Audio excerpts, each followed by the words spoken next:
Get your free copy of the complete tutorial at www.teachucomp.com/free. You have several options when printing in Photoshop. You can perform printing and scaling on an image, set your output options, and also your color management options.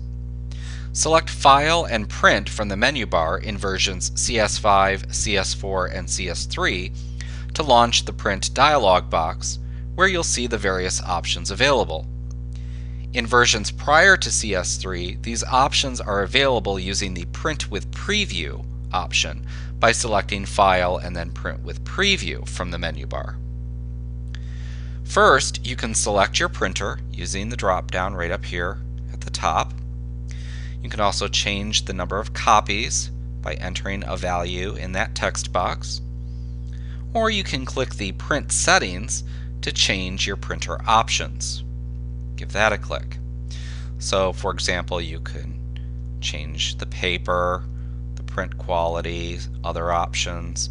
On the Page Layout tab, if you want to change the orientation, you can just click either Portrait or Landscape to change that, and so forth. This should look familiar to you from other applications when printing. Go ahead and click Cancel. Next, you can set the positioning and scaling options for your image. In the preview image, in the upper left-hand corner of this print dialog box right here, you can both position and scale the image using the mouse.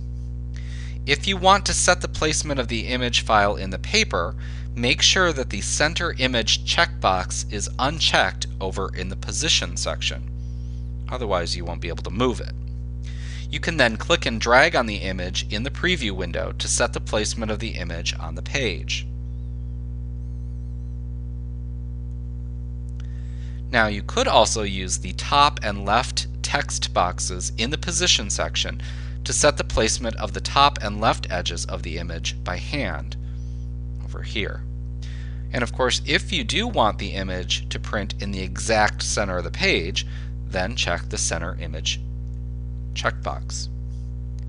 You can scale the image by simply placing your mouse pointer over the edge of the image file in the preview window until you see a resizing arrow. You can then click and drag to scale the image. Now, if you don't see the bounding box, check the Bounding Box checkbox located right here to make sure that it's visible. You can also scale the image by setting a percentage of the original size in the Scale text box right here. You could also use the height and width text boxes just below it to set the scaling as well.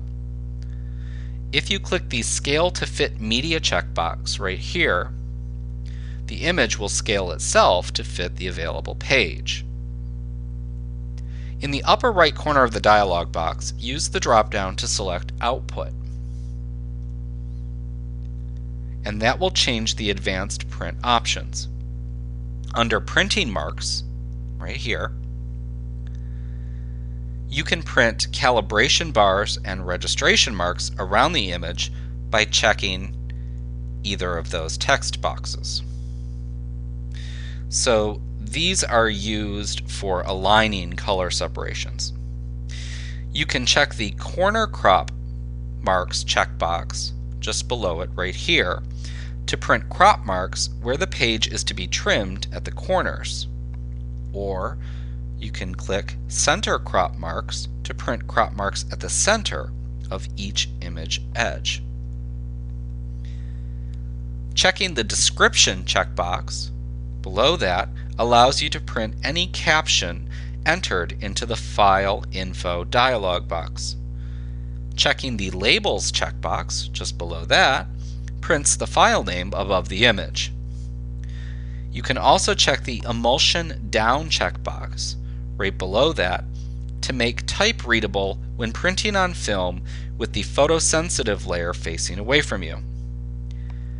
Checking the Negative checkbox prints an inversion of the entire output, including all masks and background color selections, converting the output to a negative.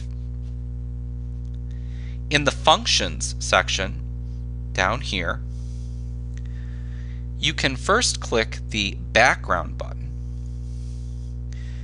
to call up the Color Picker dialog box and select a background color for printing outside of the image.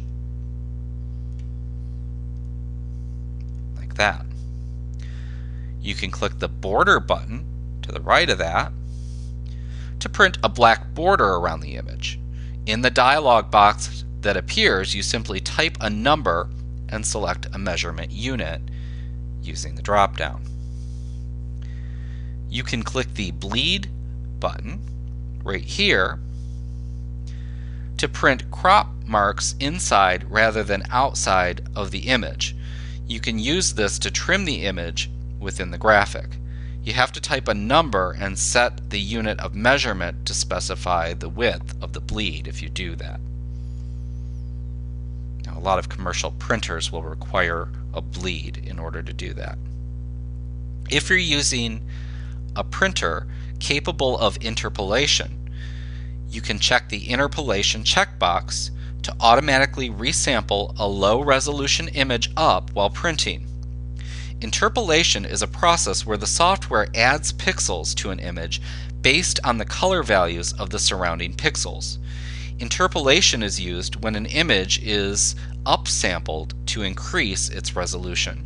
This may, however, blur the output, just so you know.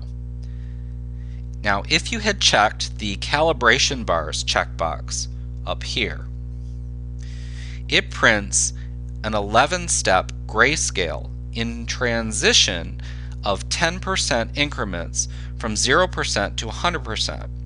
If using a CMYK separation, a gradient tint bar is instead printed to the left of each CMY plate, and a progressive color bar is printed at the right. Now, if you set the drop-down at the top of the additional options sections here to color management, you can set the color management to the document or proof options here setup. You can set the color handling drop-down to have Photoshop, your printer, or neither manage your color profile. You can set advanced color management options at this point using the drop-downs and checkboxes below. Now, if you're not familiar with the choices, you can just roll your mouse pointer over them like that to see a description of each appear at the bottom below here. But when you're finished, you just click the Print button to launch the normal print dialog box. This should look very familiar to you, where you can set the normal print settings for your particular printer. And then once you've made your choices, you just click the Print button again to print your image, or Done to save the settings for future use. We'll go ahead and click Cancel for now. Like what you see? Pick up your free copy of the complete tutorial at www.teachucomp.com/free.